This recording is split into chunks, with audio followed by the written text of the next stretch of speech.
Hello, everyone. Welcome to Made to Dream. I'm your host, Maya Chanel, and here we share stories from women around the world to inspire, educate, and empower women and young girls to dream without limitations.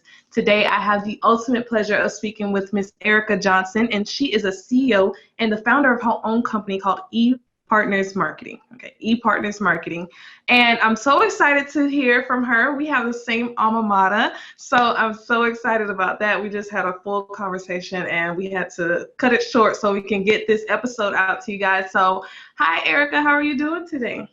Hi, Maya. I'm doing great. I'm happy to be here. Thank you so much for having me today. Awesome, awesome. Thank you. Well, I want you to go ahead and allow the audience to know a little bit more about you and what you do. So, as she said, I'm Erica Johnson, the owner of ePartners Marketing, where we help businesses or business owners. I mean, we have some businesses like where it's more than a solopreneur, but anyways, Mhm. we help business owners with marketing, design, and public relations. And that's what I do full time. So, yeah, Mhm. my own gig. Love it. Love it. Love it. So here's the first question. What made you want to do your own business in a sense instead of working for a company? And what made you choose the direction that you're going in today?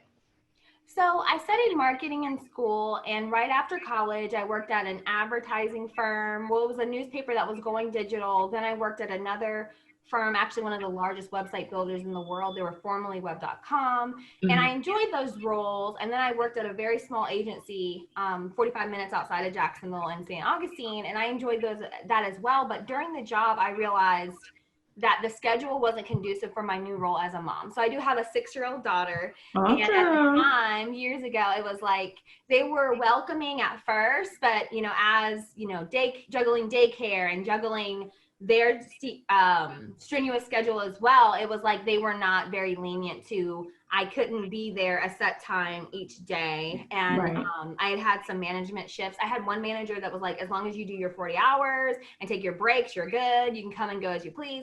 But then I had another manager who was like very stringent. She's like, no, you have to be here a certain time. Da, da, da. Mhm. So the job I loved. I feel like a lot of marketing majors, they want to be an analyst because an analyst Mhm. it sounds sexy. It's an analyst. Yeah.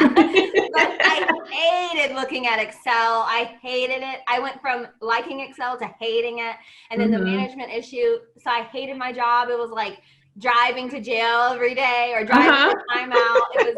I hated it. So then I realized while I was at a smaller agency, I realized that I really loved designing landing pages. I really loved designing social media posts. And so that's when I fell in love with the design. I realized, I could go back to selling Google ads and selling Facebook ads and doing SEO consultations all day. I could do Mhm. that. And that's what I was paid by corporate America to do. But Right. I just couldn't do it anymore. And then I fell in love with design. Then I decided to start my own business. So 4 years out Right. of school and in corporate America, I realized, hey, that's not really for me.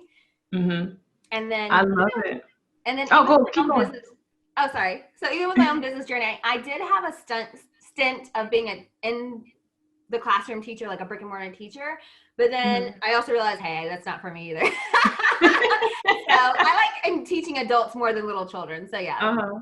No, I love it though because it's like, you have to try different things. You have to see what you don't like, what you do like. And I talk about this all the time. We go through life and we're kind of like, yeah, so I think that's really cool. Like, you're able to explore and to understand where you want to be because I talked about this with a few other guests that I've had on my show where we go through life and we figure out, okay, maybe I want to do this, but it's like, oh, I haven't really discovered who I am, what do I love, what makes me happy, and what fulfills me. So I think that is really important that you did that. And then even going through having your corporate job and studying what you love to do, marketing is not to say that that's not what you wanted to do, but you took it to another level where you're like, okay, like I know this, I know that I'm good at this, and I know I can make something out of it. So I really, really do love that. And I love talking about mindset on here. So it's hard to leave a corporate job where we define as security or safety. So how did you come to build this mindset to say, you know what, I can leave this and I can build something on my own and leave that so-called safety net? Wow, that's a loaded question. The mindset work took a few years, I must say, especially with I had the pressure of my family saying, you know, hey, get a job, or this Yeah. isn't making as much money as we thought it was going to make. The first 2 years, I wasn't as serious about it as I should have been. That first year back in 2006. So let me back up a little bit to the story. So back in 2015, 16, when I really got into this journey of entrepreneurship, it was really popular. Everybody was opening a business. I mean, it's still popular in 2020, but back then it was everybody and their mom was like, oh yeah, I'm going to be an entrepreneur. I'm going to do my own thing. So it was really popular, but no one, like you said, the mindset work, no one was really saying, hey, you have to change from an employee mindset to a solopreneur and then boss mindset. No one prepares you for that. No one prepares you for that. So that took a few years for me to grasp that everything that happens in my business falls on me. I can't blame the economy. I can't blame the politicians. I can't blame the market. I can't blame my customers. I can't blame any of the website platforms. I can't blame SEO and social media and algorithms. It took a while to realize, okay, everything falls back on me.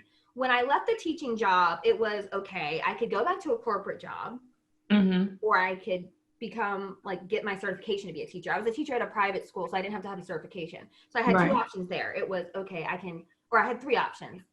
I could do my job as a teacher, get the certification, go into public school teaching.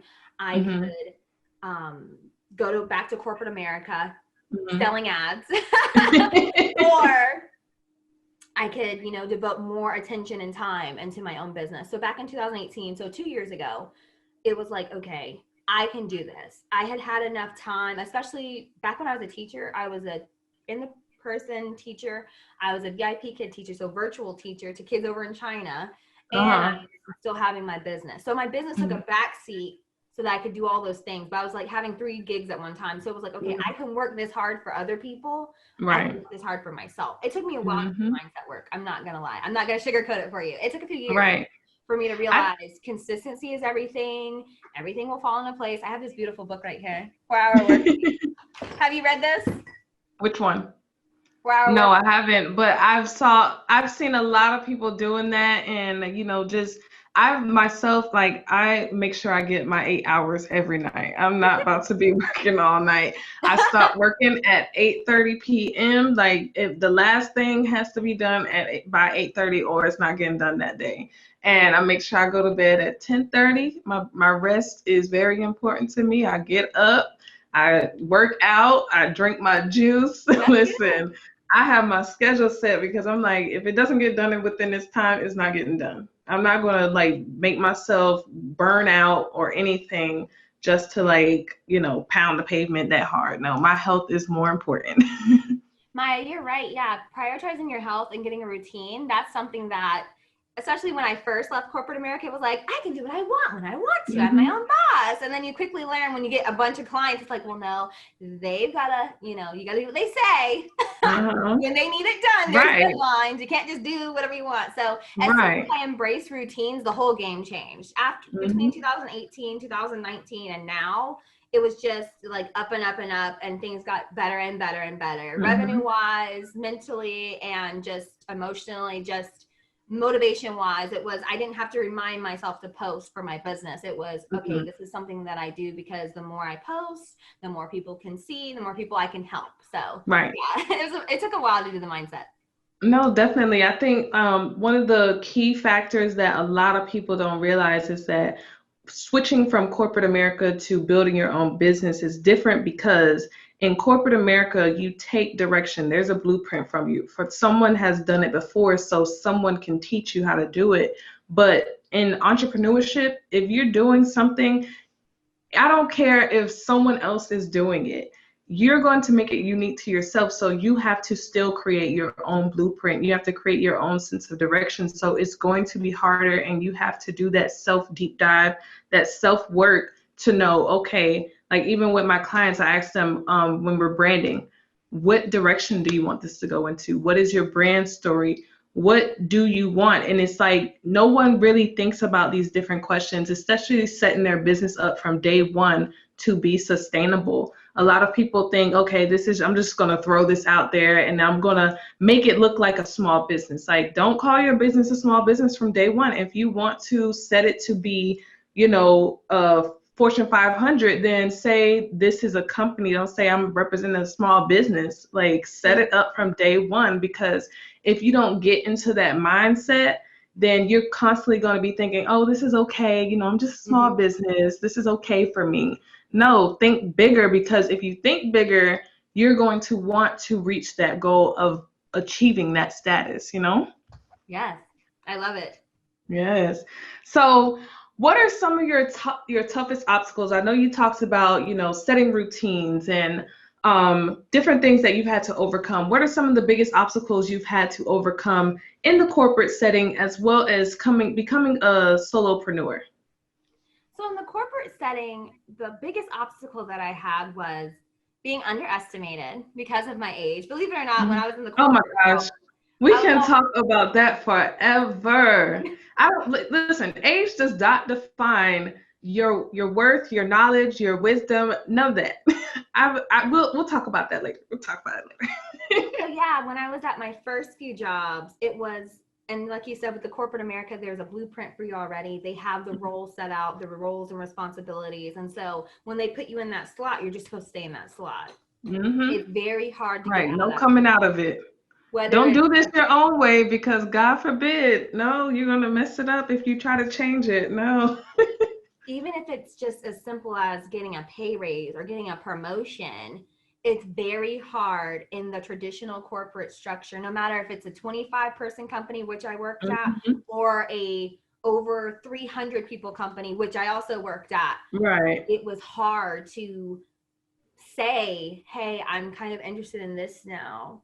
How can I still be here but pursue this? It was hard. It was hard at both of them. At the first one, it was, I really wanted to be an advertising salesperson and advertising sales. And because I was so young there and I was inexperienced, they didn't think I could really do it. That word. I sold some ads. I sold some sponsorships for events and stuff like that, but I was never considered for that full role. I mean, we can talk about that another time, but other things that happened, but I was overlooked for that opportunity, which again is funny because remember I told you how I used to get paid well to sell ads, right? At that first job out of school, they weren't trying to have me sell ads for them. But then the next job I had, I did really well at it. I could upsell clients on Facebook ads. I could upsell them on their ad spend with Google. I could get them from just doing hour-long consultations with me to ordering other packages and stuff. So I had it, right? Then I got the promotion to being an analyst. So I wasn't upselling people on ads anymore. I was looking at sales of how many of them we sold, how many website packages we sold, and how many agents we had doing X, Y, and Z and blah, blah, blah. But then at the next job, again, I was in that role of selling ads. I was managing $80,000 worth of ad spend. And that's just Google ads. They had websites, they had Facebook ads, they had social media and stuff like that. So it's funny that, I got overlooked for a position one place, but then years later, I was doing that exact thing that someone else overlooked me for. So that was the biggest obstacle, being overlooked for stuff and being like thinking about one of my last bosses, what she said. She was like, you're like a little birdie and you can fly, but you can't fly yet. My goodness. She was using some Spanish parable, and literally she's from Bolivia. So she was using, she had told me before she said it. So this isn't me being like weird. Yeah. But she was saying it was some Spanish parable or story that I was like a little birdie and I wanted to fly, but I couldn't fly yet. Okay, well, I flew whether you liked it or not. So that was the biggest obstacle I had in corporate America. Also balancing my role as a mother and all of that, because I think, not to say that in those workplaces they discriminated against me because I was an unmarried mother, but I feel like that was a little bit of what was going on. Everyone else that was there was married, and the traditional, white picket fence and all that, where I wasn't. I mean, when I went there, I was like, the girl from college and so sweet and so nice or whatever. But then the moment I became a mom, it was different. So I would say that was the biggest obstacle I had in corporate America. Now in my own they judge all the time. Yeah. In my own business, the biggest obstacle would be, I know you're a branding specialist, so I don't want to sit here and say, that's what it is. But I think it's okay, because I think everyone has that problem when they're starting. They're trying to understand, okay, what message am I trying to get across? Or they might not even think about that at first, because at first we're like, oh, I want to pick this color for my business. I want my logo to look like this. But why do you want it to look like that? What message are you trying to get across with that? So I think, everyone goes through that. I went through that myself. I had to coach myself through it. I think my business, it's not a challenge, it's a adventure. My biggest adventure is understanding my customer, really thinking like them. And it's a never ending process, because what's cool is over the last 4 years, just like I've changed, they've changed. So they're different. And that's okay though. Yeah. Everyone changes. Everyone has the ability to grow. That's like, everyone's probably heard me say this on my podcast already so many times, but it's like, I use the analogy of vision board. Like, you don't keep it the same all the time. Either you rip one thing off and add something new, or you take something off and switch it for something else just because you want it to be updated. Your mind has been changed. You've been exposed to new things, and you're looking at things from a different outcome. So I think in business, logos change from the first day. That's why it's like, sometimes when I sit here and work with someone, I'm like, okay, like, we can revisit this, even if this is going to change. It's inevitable. It's going to change. You have to think about how your business is going to continue to grow. Look at Nike. I think there was a post on Instagram where they showed all the different logos for Nike, all the different logos for Coca-Cola, all the different logos for Instagram itself. Like, everything continues to evolve. So I think that's awesome. Did you know Urban Outfitters changes their logo every single year? Really? I did not even know that. Yeah. But I mean, that they have a different message every year, probably. So it's, no one says that, oh, you have to keep this logo for the next 5 years. It's not, it's not written in stone that that's what you have to do. So if you want to continue to change it and bring about a new message, then so be it. I love that idea. Yeah. So I know I probably stopped you in the middle. I know you were talking about, one of your biggest challenges being understanding your customers. So how do you get around that? How do you put yourself into their space, into their mind? Like, I know, especially me, like, I used to write songs and stuff. I sing and everything. I had songs out there and whatnot. So that's a little other part about me that the audience probably didn't know. But I think the hardest thing for songwriters is basically being in another perspective, like, especially how, like, you have guys writing hit songs for girls. I'm like, how in the world are you thinking like a woman? Like, how do you know exactly? Like you must hear a lot of things. Somebody must be telling you a whole lot for you to be sitting there conveying it the same way that you're supposed to.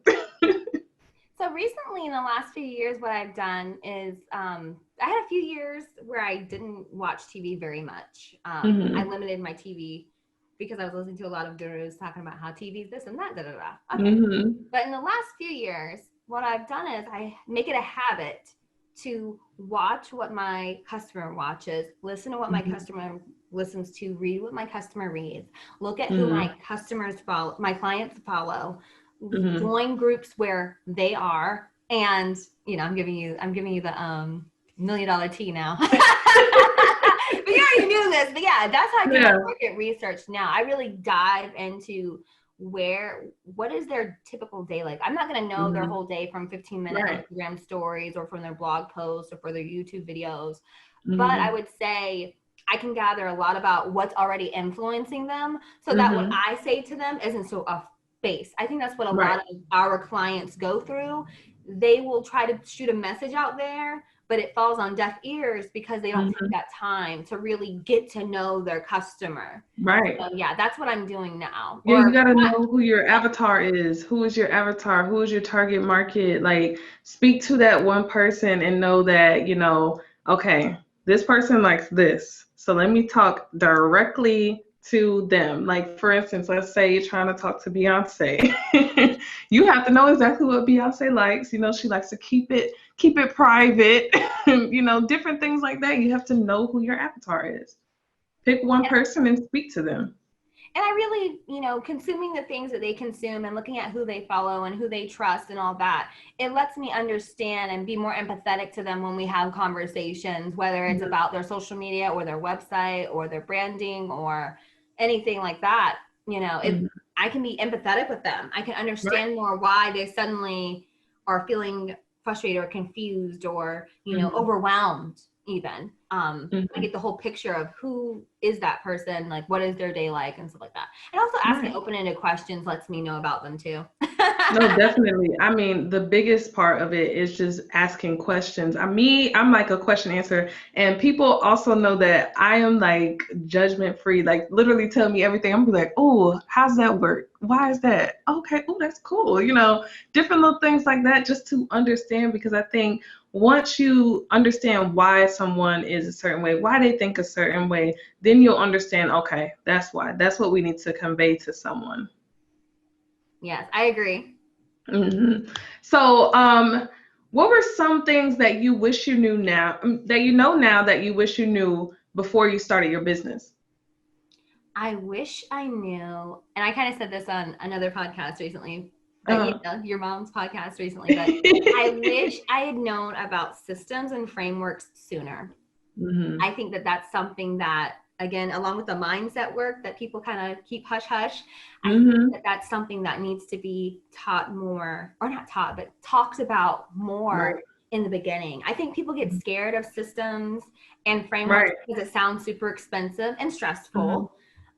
It sounds like complication, but it's funny when you get into even the routine or the system of your daily habits and your mindset work, and that's a system, that's a framework, right? Your client onboarding, I'm thinking about like maybe a business that doesn't do a service like we do, like even my customers for their websites when they're selling products, like understanding the buyer process, because I do have some digital products I sell as well.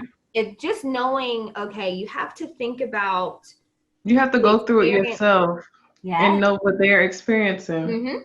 The customer experience journey, that's one. And then the framework for all of that is two. Those are things I wish I really, really knew in the beginning. And I wish that people, this is going to be counterintuitive to our industry, but I feel like a lot of our clientele, they're being told free. And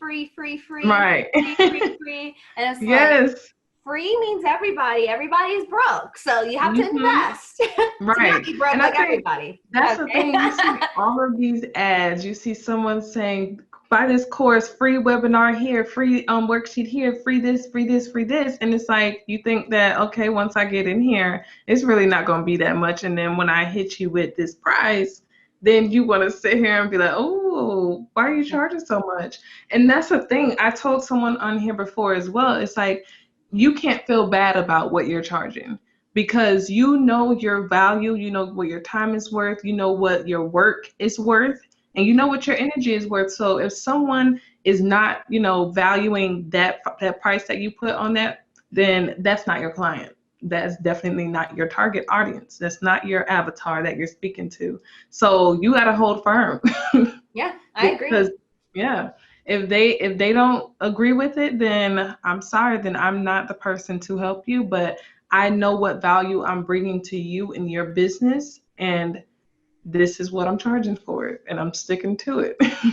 I think that's what someone said before. They were like, in this world, we have so many people literally racing to the bottom where someone is trying to charge less than this person to get more clients. And then the next person is trying to charge less than them. And then you're constantly like watering yourself down. And I think, in this industry, we have to be, especially, as Black women, it's really hard. We have to be strong in our space, and we have to own up what we bring to the table, because if we position ourselves in a way that says, you know what, I know what I bring to the table, I know what value I bring to you, I know what value I bring to your business, then no one should be able to question. They should be asking like, wow, who is this? What has she done? They need to go, after they get off the phone with you, they want to go Google everything about you. That's what they should want to do, So I think that's another important key factor there, especially when having your own business. I was going to say, with the mindset work, have you done a lot of mindset where it's not just positive, but it's more from not really a scarcity mindset. I was going to say, because you're so young, you haven't even gone through that. So I was going to say, I feel like sometimes when people question our price, it's really their scarcity mindset. And it's crazy because when you're the service provider, you see that in other people and it's like, you repel it. You're like, okay, I want to only deal with clients that have the abundance mindset. And it's hard. Like, you have to have those consultations with them to even get it out. People don't just run around with a sign on their head that's like, I have scarcity mindset. But, you know, talking with them, you realize really quick, especially when you do the proposal and you talk to them and you say everything that you can do or what's included in the results, and you share the results and they love what you did with a friend and da-da-da. And then you talk about the price and they're like, well, I thought it was going to be like a 10th of what you said. Or even after you do all that and they love you, they say they love you, and they're like, they want a discount or a hookup. And it's like, well, baby, I can't go to your business and get a hookup. Right. Listen, this is what I tell them. When you go to Gucci and Louis Vuitton, they don't have any sales. They don't sit here and lower their price and bargain for you what, you know, their prices are. Is that, and you're going to buy it or you're just going to keep on walking? So that's the mindset you have to have, like the luxury mindset. You're a luxury, you're a commodity. No one is like you. No one, your business is not like anyone else's.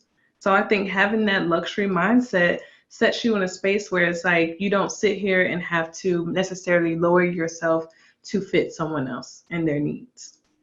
I love that. Yeah, I agree. From day one with my brand, I tried to always say, okay, luxury branding, luxury. It's funny because now in year, 4.5 or year 4, I'm definitely, that's the type of customer I'm attracting. But in the very, very beginning, when I was starting out, something I know we didn't want to steer into, I can share this with your audience. It's funny because in the beginning of business, before you have a sale, you'll think you want one customer, but in the early days of your business, it's really going to be you just serving people, just helping people. I'm not saying to do it for free. I don't believe it, but you're serving people, you're helping people. And then from those experiences, you really form your ideal client. You're going to look at those experiences and say, which projects did I enjoy? Who did I love working with? Who really appreciated me? And then you're going to, from there, kind of tweak the avatar that you make in the beginning. I feel like a lot of people do an avatar, but then after they have some sales, it will switch a little bit. It's not going to be a totally different person, but there's some characteristics that they can choose from. So yeah, I just wanted to warn people in the audience that are listening that,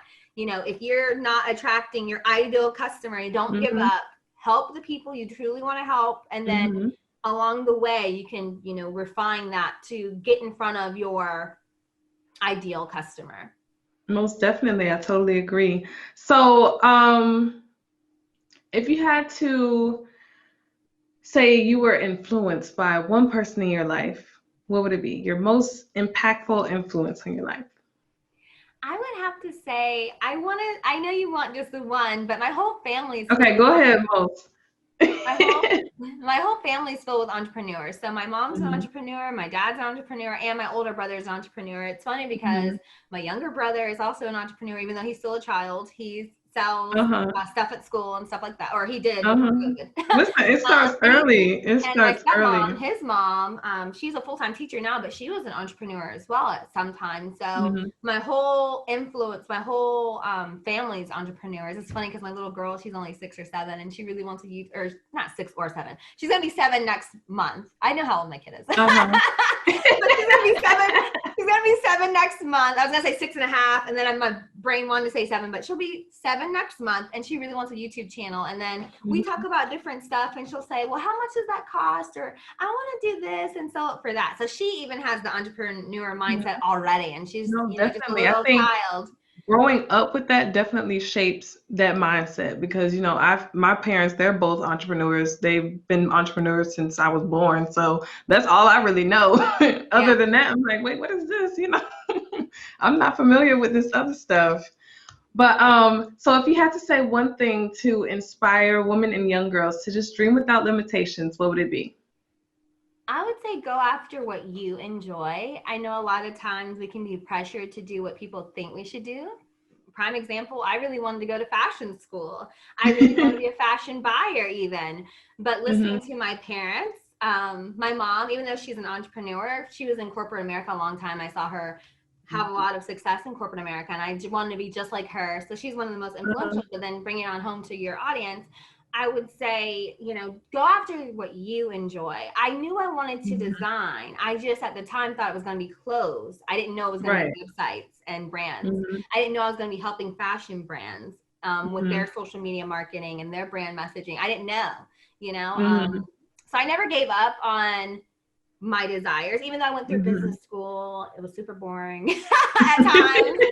I went through business school, even though I went through corporate America, or not the end, but where I am now, I get to help who I really want to help and I get to work on the projects I want to work on. And I would say, just believe in what you want to go after, your dream. I'm trying to think of how to say it concise. Just go after your dream. Don't give up. I know a lot of outside people will have their and naysayers, but yeah, that's what I would say. Just keep the dream alive within you. I love it.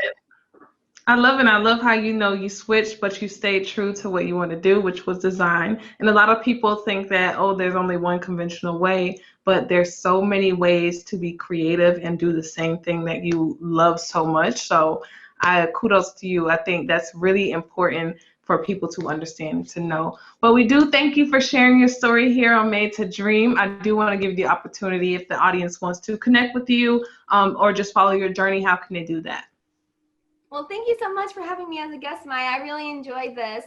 They can follow me on Instagram at ePartnersMarketing. They can find me on LinkedIn as Erica Johnson, and they can find my services on ePartnersMarketing.com.